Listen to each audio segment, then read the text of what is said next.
10 years ago this week, on January 18th, 2012, you'd have noticed a lot of sites blacked out just like I am right now. That's because it was the day of protest against SOPA and PIPA, two proposed US laws that would have radically altered the way things worked online, and all to protect the profits of US copyright owners from technological progress. Hi, I'm Tetch, and in this special episode of Tetch Talk, I'll be looking at the laws in question, the protests, and what's happening since. Think of it as a bit like a John Oliver segment, except I don't have any fancy writers or graphics department, a cool studio, or basically we're both white British males with glasses in our early 40s, living in the US, talking to a camera on a complex subject. So let's start with a quick background. 2011-2012 was the height of what could be termed the copyright wars. Copyright trolls were filling US courts, streaming services were starting to gather speed as Netflix looked towards original content, and broadband connections at home got ever faster, leading to BitTorrent dominating bandwidth usage. And that started to worry major content companies. They in turn made their views felt, through lobbying as always, to politicians, who were extremely attentive on both sides of the aisle in Congress, in no small part due to an upcoming presidential election. Now, the thing most people don't realise about the copyright fight is that it's not just about copyright. It's about free speech. Sure, downloading films for free doesn't seem like free speech, and it often isn't, except when it is. The only difference between sharing a copy of Spider-Man No Way Home and sharing the video of the Tiananmen Square massacre is the video content itself. And if you create a way to easily and effectively remove one kind of film, it can be used just as easily for the other kind of film. Peer-to-peer sharing is in many instances the modern version of samizdat, which, if you're not aware of the term, it means the secret copying and sharing of prohibited materials. And it comes from the Russian term for self-publishing, and was how prohibited material was copied and distributed in the Soviet era, where typewriters and the like needed official registration. With this in mind, it's understandable that most groups supportive of free speech were opposed to ever more intrusive means of fast-tracking the censoring of data. So in November 2011, roughly 2 weeks after the Stop Online Piracy Act was introduced by Lamar Smith of Texas, a small protest was started with a few major websites blacking out their logos in an attempt to deter things. It didn't really work. Meanwhile, over in the US Senate, Patrick Leahy of Vermont introduced PIPA, which stood for the Protect IP Act, which in turn stood for Preventing Real Online Threats to Economic Creativity and Theft of Intellectual Property Act. The world's worst attempt at a backronym, as it was such a bullshit name intended purely to set a false scene. The bill focused on things that were not real and were not threats to economic creativity, as every study has shown, and the idea that this sort of thing as theft had been shot down severely by the Supreme Court in a 1986 ruling, but it's now de rigueur for bills that are bad for people in general to have high-minded titles that are the antithesis of the bill's content as a way to deflect criticism. I mean, the USA Patriot Act, for instance. Nor was this Lee's first venture into copyright law, as he'd pushed the industry-authored Protecting Intellectual Rights Against Theft and Appropriation Act, or the Pirate Act, which attempted to get around the problem of rights holders having to pay for expensive civil suits they often didn't win by allowing federal prosecutors to file civil suits at great public cost instead, and not just being limited to criminal suits that were almost impossible for them to win. And of course there was the Induce Act, which attempted to expand the definition of secondary infringement to make for more and easier targets for civil suits. Both of those were in 2004.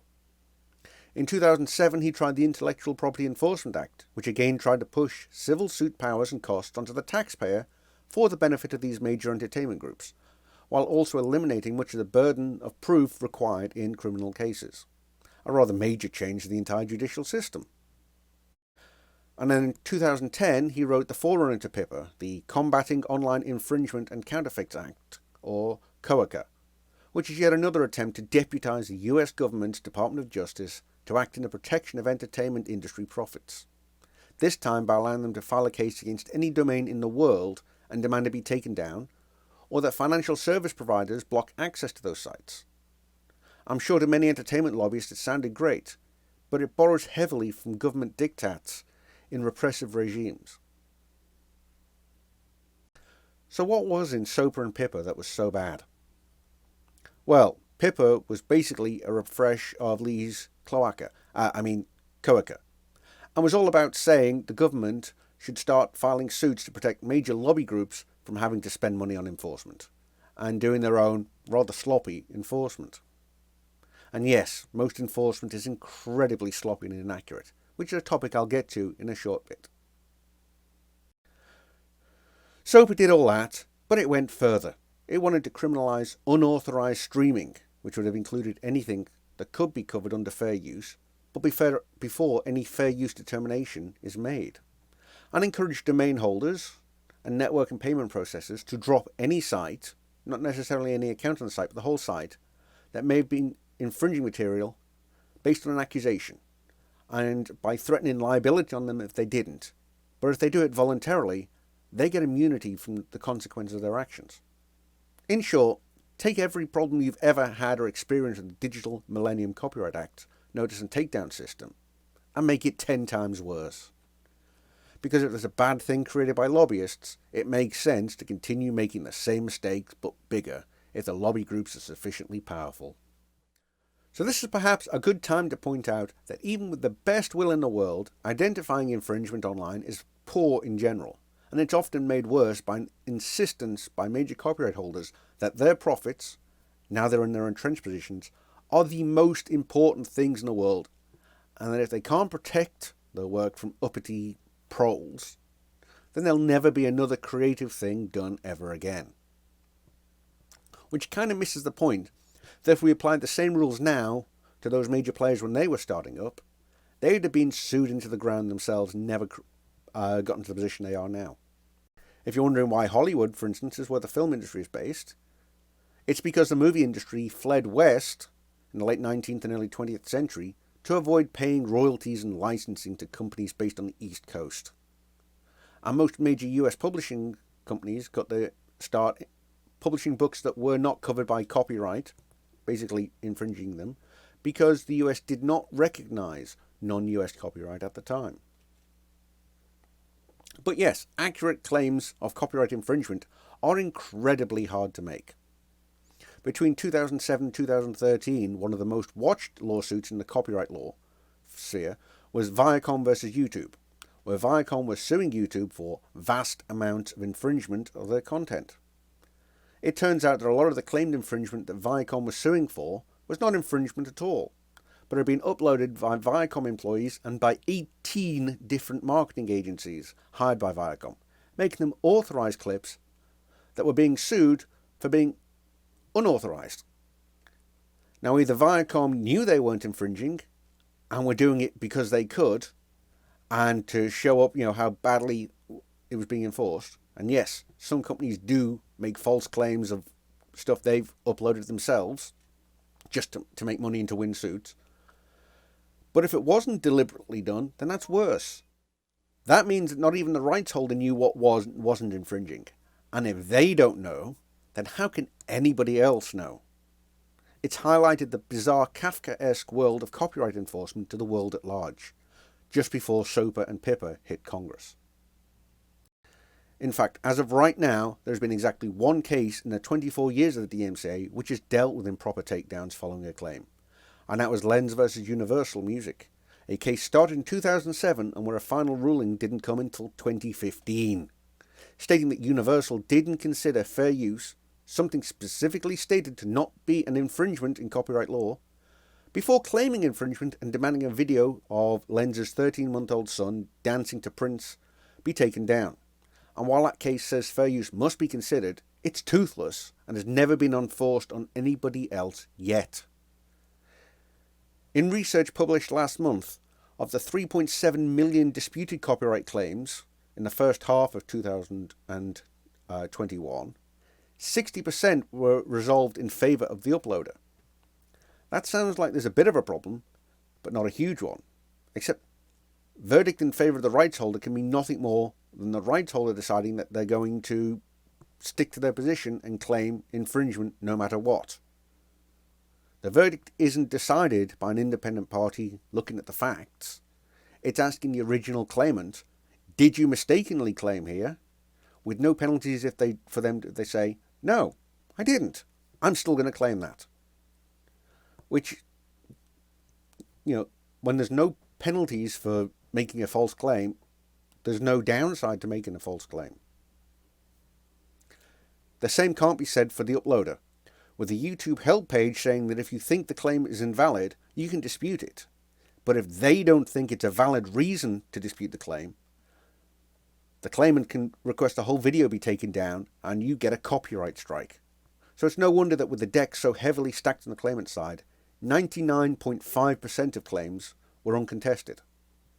I myself have videos where I've got claims and not contested them, just because I can't take the risk of strikes if the company is being vengeful. And so into this landscape, SOPA and PIPA would come along and tilt things even more to rights holders, which is not a good thing. So people decided to make their displeasure known. Now, while this November 2011 protest got a little bit of attention, it didn't get a huge amount. It was mostly a few tech companies that didn't have a huge amount of traffic. There were some, like Tumblr, and yes, it was on the opening screen to Firefox, but Tumblr's audience skewed young at the time and to certain other demographics and markets that were not in the habit of contacting Congress. And many Firefox users already knew of things and felt nothing would happen.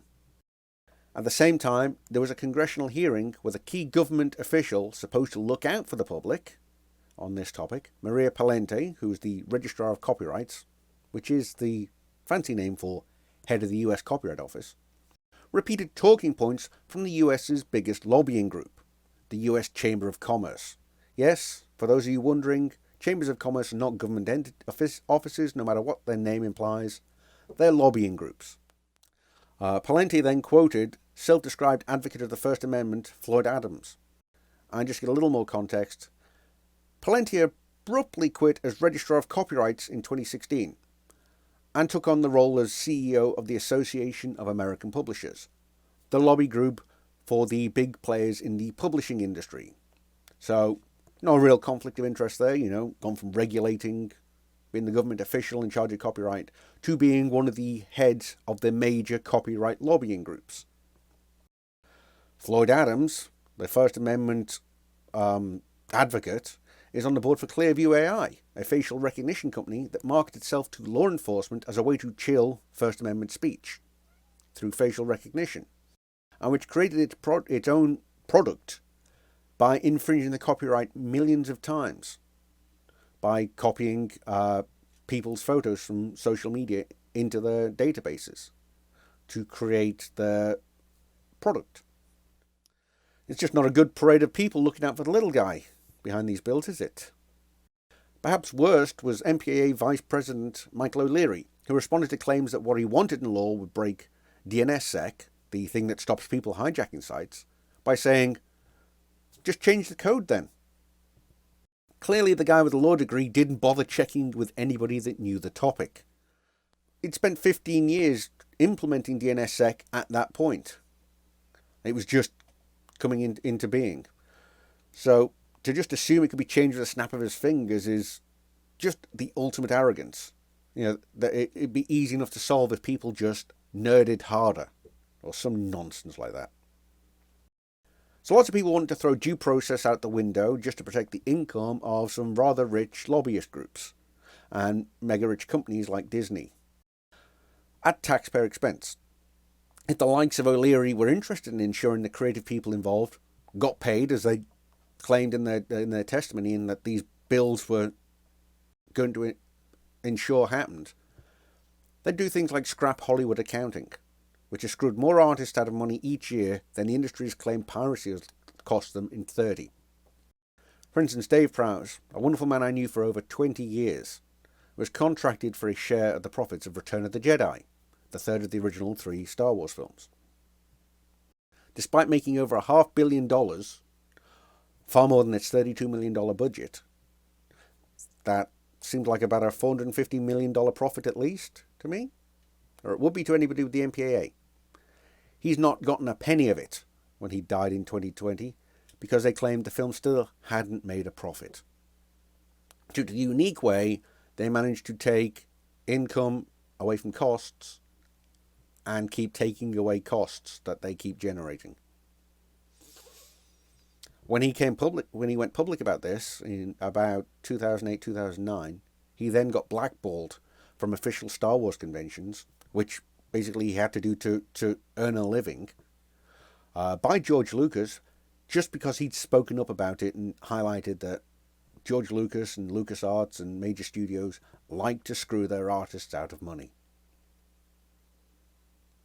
Meanwhile, Taylor Swift has been re-recording all of her back catalogue to keep control of it for herself and not have it controlled by labels that take far more money than their value is actually worth. And there are a bunch of lawsuits right now about artists from the 70s and earlier trying to terminate the copyright claims of record labels and have them revert back to the artists so they can control them.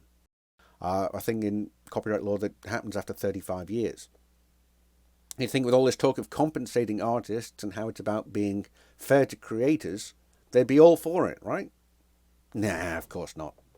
In court, they've tried all sorts of things, from claiming that a meaningless error or typo in the claim makes the claim invalid, or to work for hire claims, which basically says, we owned you then, so we'll own you forever, suck it up.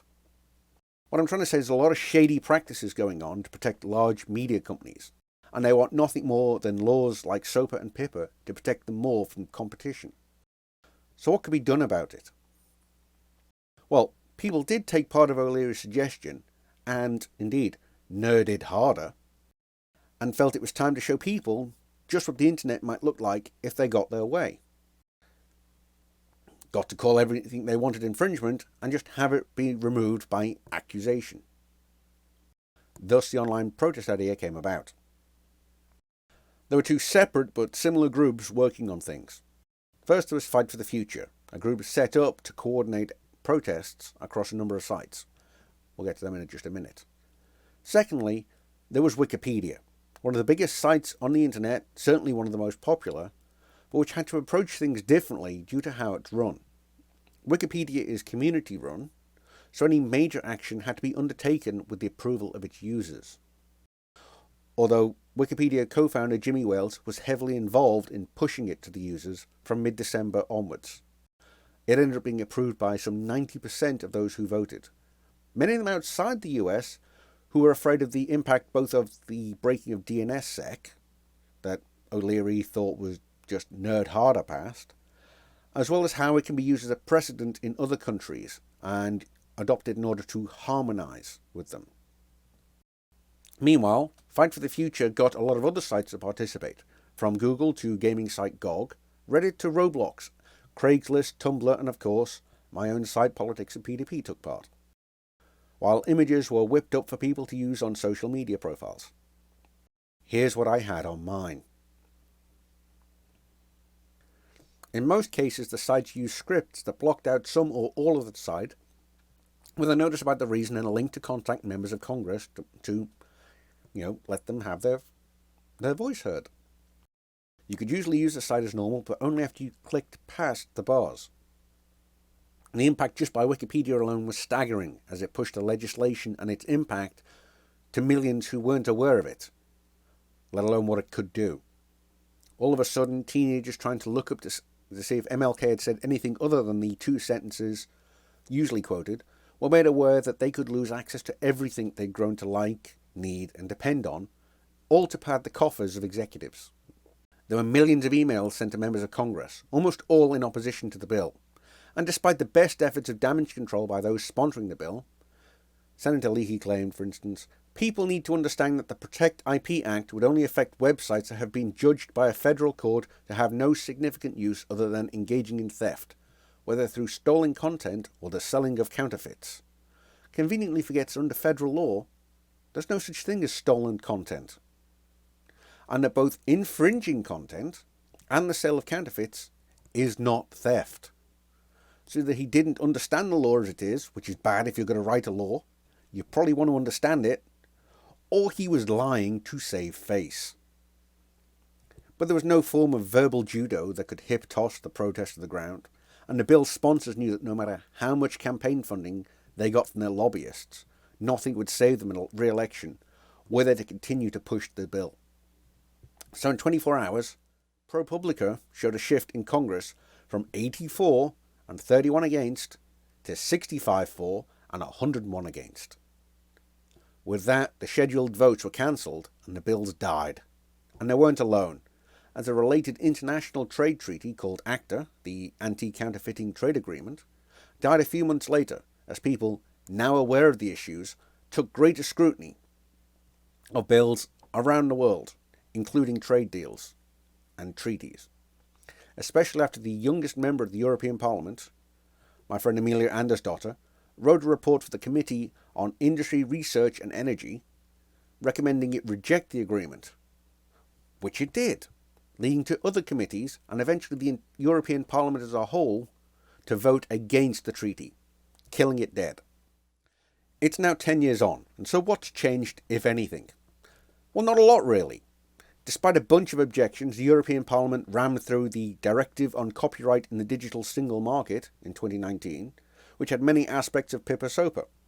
Article 17 of the directive pushes the need that all user-generated content hosts have to have effective and proportionate means to prevent, as in stop before it happens, users from infringing copyright, a task that only somebody with no knowledge of the field could advocate, because as we've already covered, Viacom couldn't even tell which clips Viacom uploaded to YouTube. How can anybody else tell anything about infringement? And that's before we even get to the whole topic of fair use and fair dealing. And it doesn't just impact those in the EU. As anybody that's uploaded a video to YouTube knows now, there's that whole content check page, which is exactly what we're talking about. It's also really bad for small companies and startups, as Content ID has cost Google more than $100 million to develop over the last 15 years, and it still had a minimum of 2.2 million false claims just in the first half of 2021. So arguably, that's not even effective. And if you've got to spend $100 million, take 15 years to develop, and you're one of the biggest companies in the world, and it's still not effective, then how can any other company manage to implement anything that comes into accord with this directive? More recently in the US, two rather stupid bills were passed. One, the Case or Copyright Alternative in Small Claims Enforcement Act, takes the ongoing claim by legacy industries that pursuing copyright claims is just too hard and expensive for big companies, so it needs to be made cheaper and easier. It creates what's effectively a small claims court, like Judge Judy, for copyright cases run in the Copyright Office. Its current head, Shiri Perlmutter, used to be Executive Vice President for Global Legal Policy for the International Federation of the Phonographic Industry. That's the international record label lobby group. And she had that position at the time of the SOPA PIPA, and which lobbied for SOPA PIPA. The court will consist of 3 attorneys, 2 of which should have experience in copyright law, and can award damages of up to $30,000 for a registered work or $15,000 for an unregistered work. I'd hope for a start you'd want 3 attorneys who know actually about the subject, not just 2. I mean, 2 copyright attorneys and a guy you found off the street, or Lionel Hutz. You just want somebody decent. You want somebody who actually knows the topic and is not easily misled. Unfortunately, what we're likely to get in those kind of courts are lawyers that have worked for lobby groups, siding with lobby groups. It's hardly a fair or judicially impartial system. And while those fines seem smaller, $30,000 for registered work, which is down from $150,000 for a registered work handled through the court system, almost no award has ever exceeded $30,000 a work, with the few that have, such as the Capital versus Jamie Thomas case, been thrown out as unconstitutionally excessive when they've been above that figure. Meanwhile, under the normal process, All you can get for an unregistered work is actual damages, which is almost always nothing. So you've all of a sudden got 15,000 potentially per infringement. The second bill is the Protect Lawful Streaming Act, which copies a lot from SOPA and again shifts civil aspects to the Department of Justice, making federal law enforcement revenue protectors of major industry players, with noted poor penniless group, the NFL, being its first beneficiary.